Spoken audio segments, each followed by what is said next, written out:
नमस्कार। उत्तरी और दक्षिण स्वरों की तुलना आज का विषय है। दक्षिणी जिसको कर्नाटक संगीत भी बोलते हैं, उत्तरी जिसको हिंदुस्तानी संगीत बोलते हैं, दोनों पद्धतियों में एक सप्तक में 12 स्वर माने गए हैं। उनके नाम में कहीं कहीं परिवर्तन हो गए जो हम पहले भी बता चुके हैं। जैसे कि कर्नाटकी शुद्ध रे तथा शुद्ध ध हमारे हिंदुस्तानी संगीत पद्धति के कोमल रेद है, रेद के समान है, और हमारे शुद्ध रेद उनके शुद्ध गनी के समान है। जैसा कि यहाँ देख सकते हैं हमारे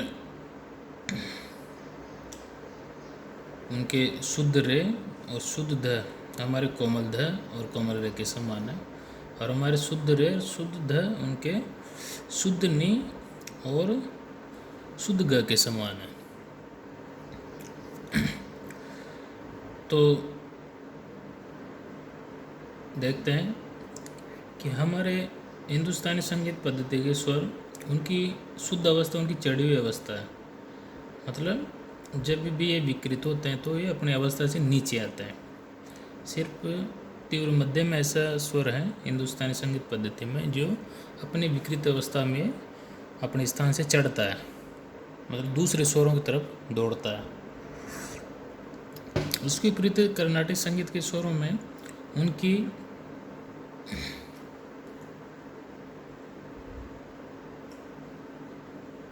कर्नाटक संगीत में उनकी कोमल अवस्था है उनका शुद्ध रूप माना जाता है। अर्थात जब ये विकृत होते हैं तो ये अपनी अवस्था से ऊपर चढ़ते हैं, मतलब आगे के स्वरों की तरफ दौड़ते हैं। एक एक श्रुति, दो दो श्रुति, तीन तीन श्रुति, जो उनके नाम भी अलग अलग दे रखे। जैसे शुद्ध रे, तो शुद्ध रे को पंचश्रुति रे भी बोलते हैं, यह शुद्ध गय बोलते हैं।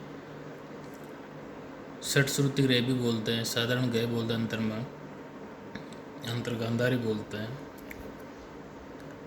तो अगर इनसे तुलना करें तो हमारा जैसे कि दोनों पद्धतियों में एक बात है कि षड्ज और पंचम को अचल स्वर माना है, मतलब अपनी अवस्था से ना ऊपर जाते हैं ना नीचे आते हैं। लेकिन तुलना करें तो देखो हमारा कोमल रे उनका शुद्ध रे, हमारा शुद्ध रे उनका पंचश्रुति रे, मतलब जैसे सुर में 4 श्रुतियाँ होती है लेकिन वो एक श्रुति आगे बढ़ जाता है, तो उनका एक श्रुति 5 श्रुति के ऋषभ को की तुलना हमारे शुद्ध रे से हो सकती है। अतः उनका पंचश्रुति ऋषभ उनका शुद्ध ग है और हमारा शुद्ध रे है। हमारा कोमल ग उनका षट श्रुति रे, मतलब रे में 6 श्रुतियाँ जुड़ जाएगी तब हमारे कोमल ग के बराबर आएगा। तो हमारा कोमल ग है उनका या तो 6 श्रुति वाला ऋषभ या उनका साधारण गंधार के बराबर हो जाता है। हमारा शुद्ध गंधार उनका अंतर्गांधार है। शुद्ध मध्यम उनका भी शुद्ध मध्यम है। तीव्र मध्यम को वहाँ पे प्रति मध्यम बोलते हैं। पंचम के बराबर। वैसे कोमल ध उनका शुद्ध ध है क्योंकि रेध संवादी स्वर है, संवाद करते हैं। तो जो ऋषभ की कंडीशन है अपने हिंदुस्तानी संगीत के ऋषभ के साथ, वैसे उनकी देव तो ऋषभ की कंडीशन होगी। हमारा कोमल देव उनका शुद्ध देवत है। हमारा शुद्ध देव उनका पंचश्रुति देवत अथवा शुद्ध निषाद है। कोमल निषाद उनका षट श्रुति 6 श्रुतियों वाला देवत अथवा कैसिंग निषाद है। हमारा शुद्ध निषाद उनका काकली निषाद है।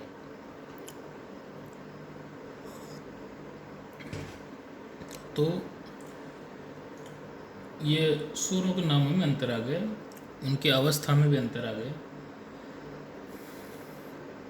तो हमारे कोमल रेध उनके शुद्ध रेध और हमारे शुद्ध रेध उनके शुद्ध गनी।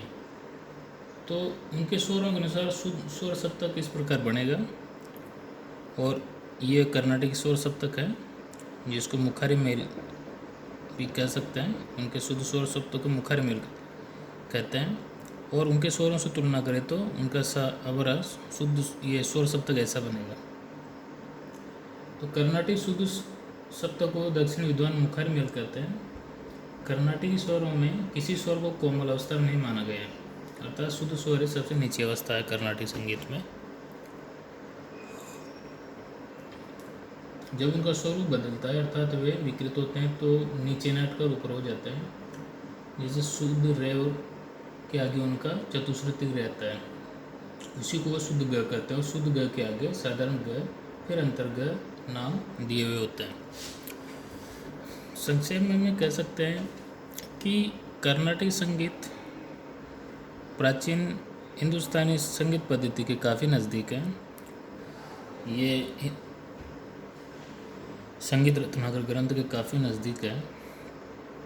आज भी इनमें प्राचीन ग्रंथकारों की श्रुति और स्वर नाम इनमें दिखाई देते हैं, उनकी शैली अपनाई जाती है।